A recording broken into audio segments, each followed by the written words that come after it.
So, hello students. So, today we are going to discuss a new unit of 12th chemistry, that is unit number 6, general principles and process of isolation of elements. So, unit के नाम से ही काफ़ी कुछ यहाँ पे clear हो रहा है कि यहाँ पे हम क्या देखेंगे कि general principle and process for the isolation of elements. जो मोस्ट ऑफ एलिमेंट्स होंगे वो अर्थ के क्रस्ट में क्या होते हैं, प्योर फॉर्म में तो पाए नहीं जाएंगे वहाँ पे, मीन्स जिस फॉर्म में हम यूज कर रहे हैं. सो वह जनरली अर्थ के क्रस्ट में किस फॉर्म में पाए जाएंगे और उसको हम प्योरीफाई करके कैसे हम अपने यूज में, अपने डेली लाइफ रूटीन में उस चीज़ को यूज करेंगे. क्लियर है? तो वहाँ पे हमें प्योर जो भी एलिमेंट होगा उसको ऑब्टेन करने की प्रोसेस देखेंगे. लाइक सिल्वर माइनिंग, कोल. क्लियर है? सिल्वर माइनिंग हो गई, एल्यूमिनियम एक्सट्रैक्शन हो गया, किस प्रोसेस से एल्यूमिनियम एक्सट्रैक्ट करेंगे.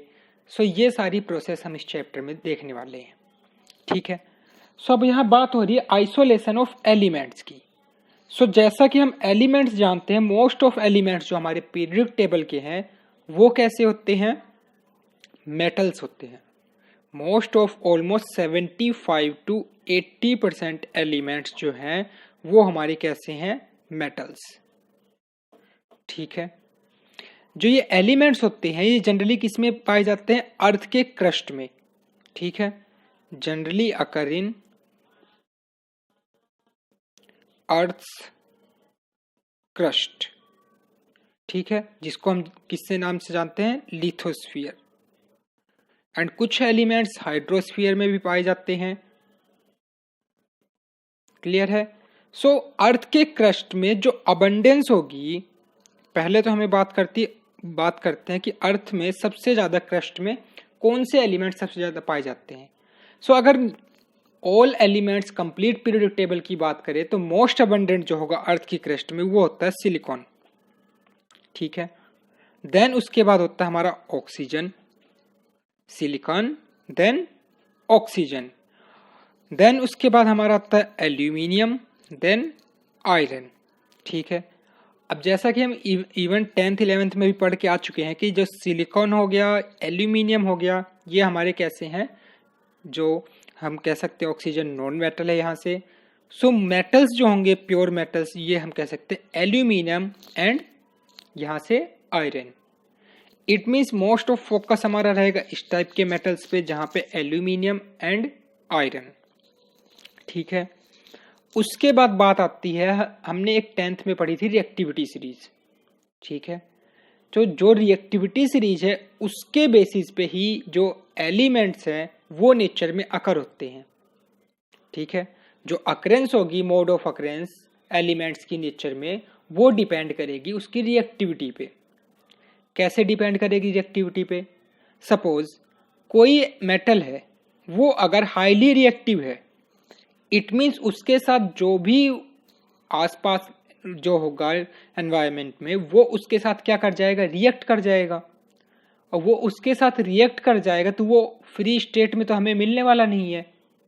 सो जनरली जो हाईली रिएक्टिव एलिमेंट्स होंगे वो हमें हमेशा कंबाइंड स्टेट में मिलेंगे. किस फॉर्म में मिलेंगे? हमेशा कंबाइंड स्टेट में. सो मोस्ट ऑफ जो हाईली रिएक्टिव एलिमेंट होंगे वो कंबाइंड स्टेट में क्लोराइड आयंस बनाते हैं. जनरली क्या बनाएंगे? Chloride compounds. जैसे हमारी पहले हम रिएक्टिविटी सीरीज की बात कर ले तो रिएक्टिविटी सीरीज क्या थी हमारी? इसके लिए एक निमोनिक याद कर सकते हो. Word please stop calling me cute zebra, acute zebra, instead learn how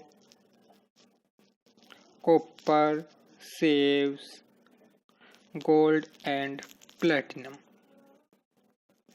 Please stop calling me a cute zebra, instead learn how copper saves gold and platinum. So इसमें क्या होगा? P potassium, that is K. S stands for sodium, that is Na. Ca stands for calcium. M stands for magnesium. A stands for aluminium. C stands for carbon. Z stands for zinc. I stands for iron, that is Fe. L stands for lead, that is Pb. H stands for hydrogen, copper already.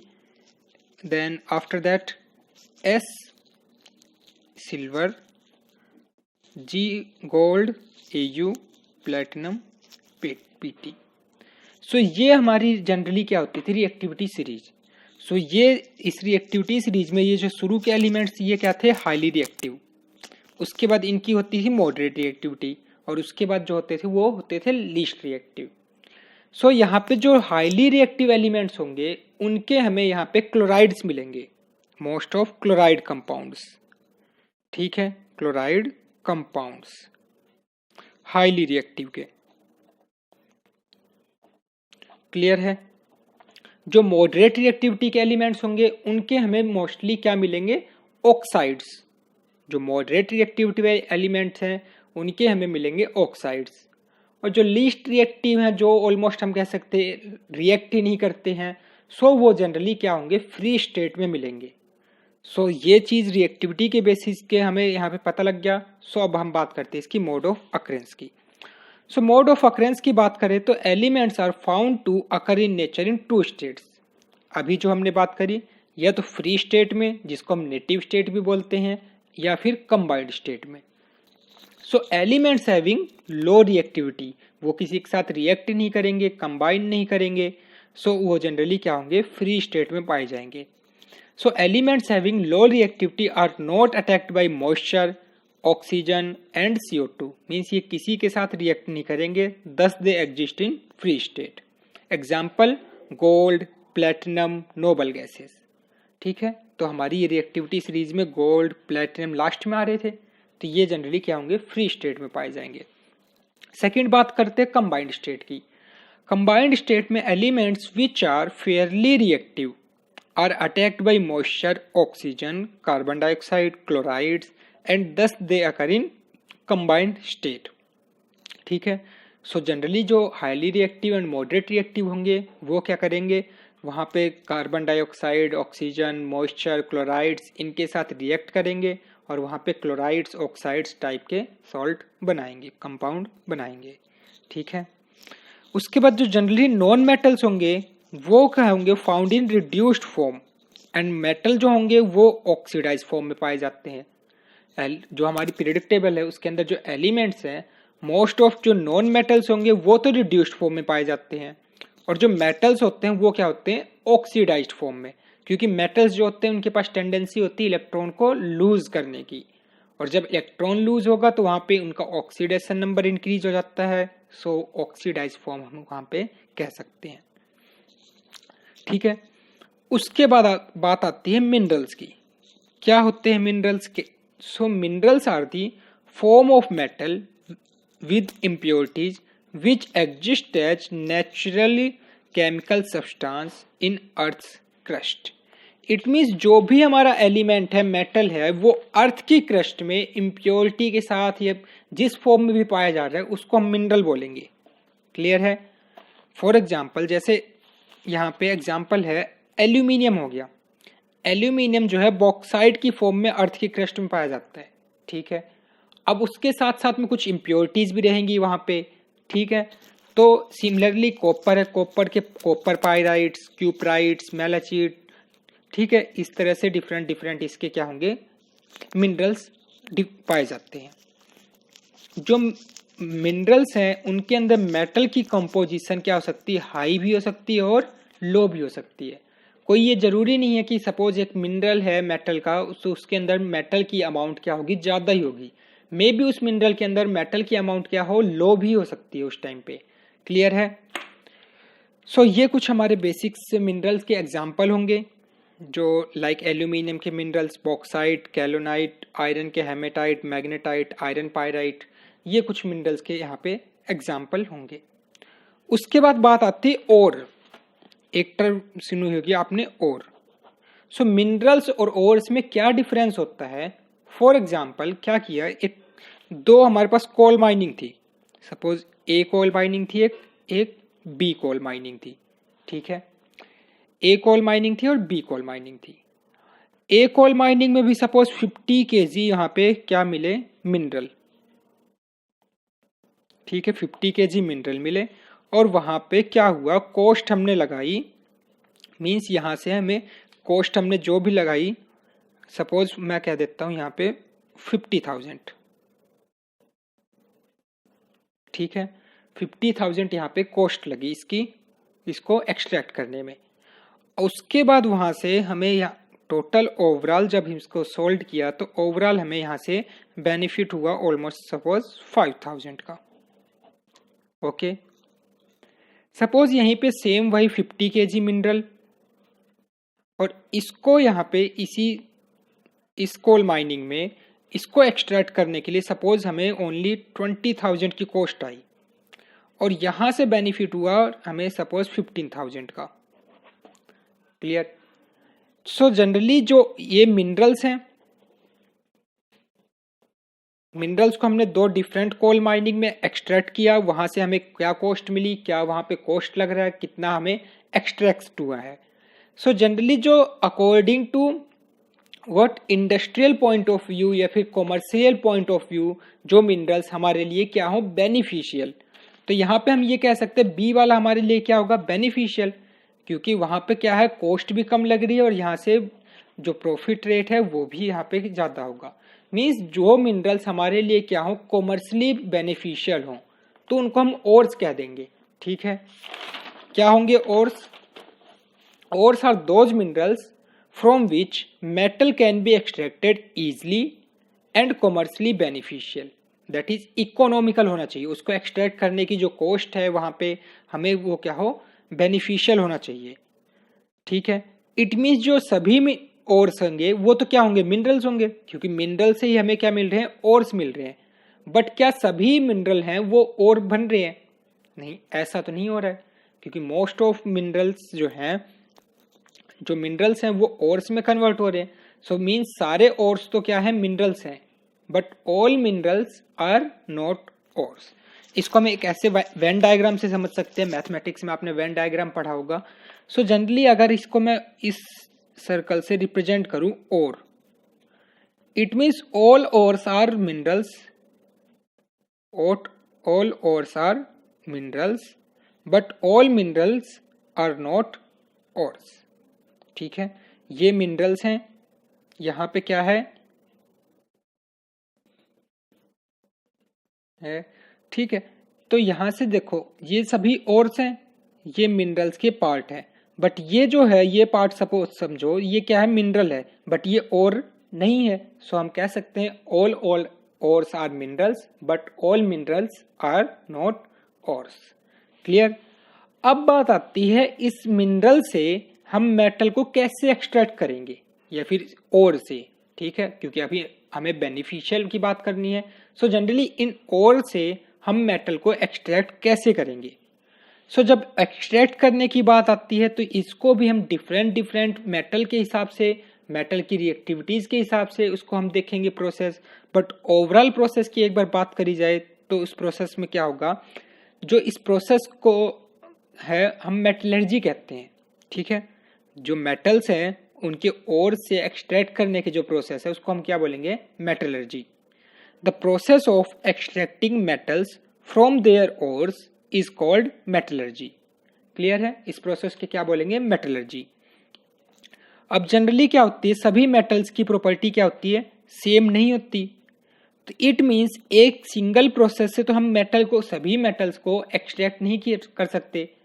भाई अगर सभी metals की property same होती तो हम एक ही process लगाते और उसी से क्या होता, सभी मेटल्स को हम इजीली एक्सट्रैक्ट कर सकते थे। बट यहाँ पे सभी मेटल्स की प्रॉपर्टीज डिफरेंट होगी। सो बेसिकली क्या होगा, रिएक्टिविटी के बिहाफ पे हम वहां पे डिफरेंट क्या देखेंगे, प्रोसेस देखेंगे। अब कुछ इंपॉर्टेंट जो मेटलर्जिकल ऑपरेशंस होंगे उस चीज के बारे में बात करते हैं, जो मेटलर्जी के लिए जो स्टेप 1 से लेके स्टेप 2, 3, 4 क्या होंगे उस चीज के बारे में बात करते हैं। तो सबसे पहले क्या होगा, ओर्स को लिया जाएगा। ठीक है, जो भी ओर्स हुए एक्सट्रैक्ट करे, हमने ओर्स को लिया, उनको क्या करना है, क्रश करना है, क्रश और ग्राइंड। इट मीन्स उनको हमें कन्वर्ट करना है किसमें, पाउडर फॉर्म में। ठीक है, फर्स्ट प्रोसेस में क्या करना है, ओर्स को क्रश एंड ग्राइंड करके उसको क्या करेंगे, पाउडर फॉर्म में कर देंगे। ठीक है, सेकेंड प्रोसेस में क्या होगा, पाउडर फॉर्म करने के बाद उसमें ओर्स में क्या होगी, कुछ इम्प्योरिटीज भी होंगी। जो ओर्स में इम्प्योरिटीज होती है उनको हम बोलते हैं गैंग। ठीक है, क्या बोलेंगे, गैंग। सो इन इम्प्योरिटीज को इस ओर में से क्या किया जाता है, हटाया जाता है। तो इस प्रोसेस को बोलते हैं कंसंट्रेशन। इस प्रोसेस को बोलेंगे क्या, कंसंट्रेशन ऑफ ओर्स। सो यहाँ पे ओर को क्या किया जाएगा, कंसंट्रेशन। सबसे पहले ओर को लेना है, उसको क्रश या ग्राइंड करके किस में करना है, पाउडर फॉर्म में। पाउडर फॉर्म होने के बाद उसमें से हमें इम्प्योरिटी को रिमूव करना है। इम्प्योरिटी रिमूव होने के बाद उसमें ऑलमोस्ट क्या रह जाएगा, मेटल के पार्ट्स ज्यादा रहेंगे। तो अब वहां से क्या करेंगे, क्रूड मेटल को एक्सट्रैक्ट करेंगे।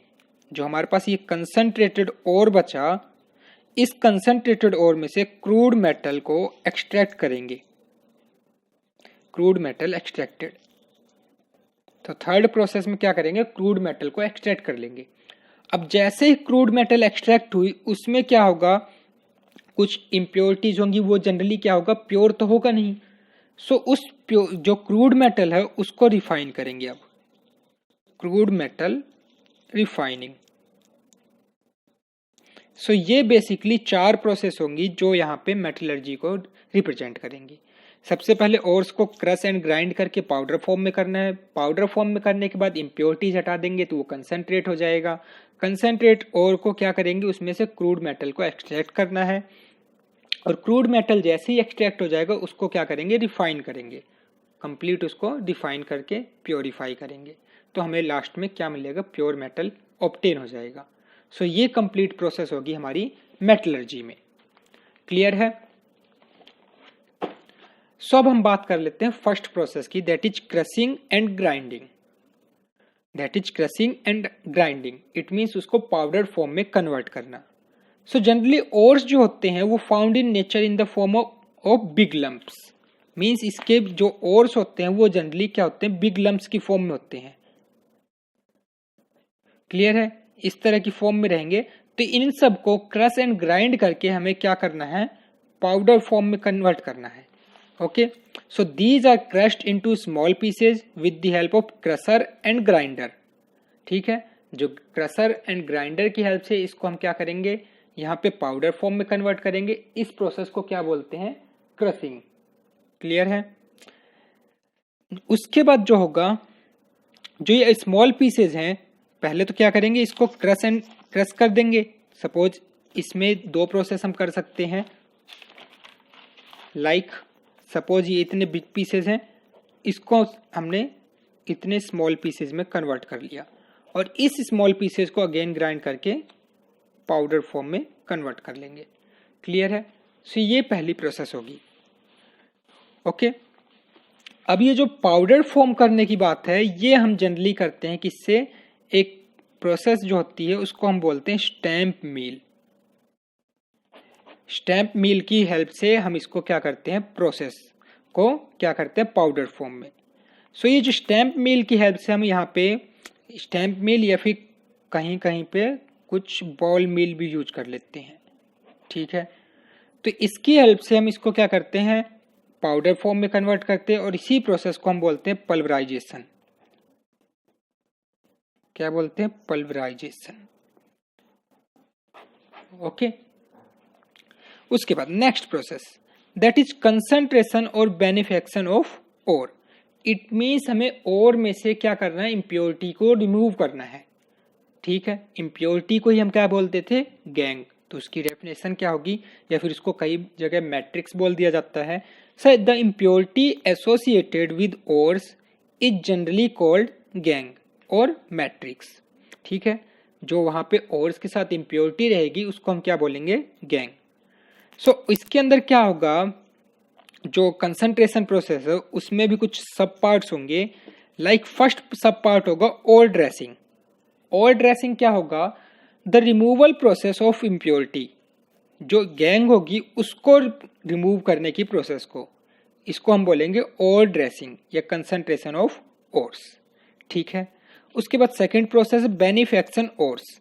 बेनिफैक्शन ओर्स क्या होगी? The process use to concentrate an ore is called beneficiation process. Ore dressing में क्या होगा? इम्प्योरिटी को रिमूव किया जाएगा। उसके बाद बेनिफैक्शन प्रोसेस में क्या होगा? उसको हम कंसंट्रेट करेंगे, और जो होगी उसको कंसंट्रेट करेंगे, तो इसको हम बोलेंगे बेनिफैक्शन प्रोसेस। अब उसके बाद यहाँ पे क्या होगा? मेथड कौन कौन से यूज कर सकते हैं कंसंट्रेशन के लिए? अभी तो हमने बात कर ली कंसंट्रेट किया जाएगा, पहले ओर ड्रेसिंग से इम्प्योरिटी हटाएंगे और उसके बाद क्या करेंगे? कंसंट्रेट करेंगे।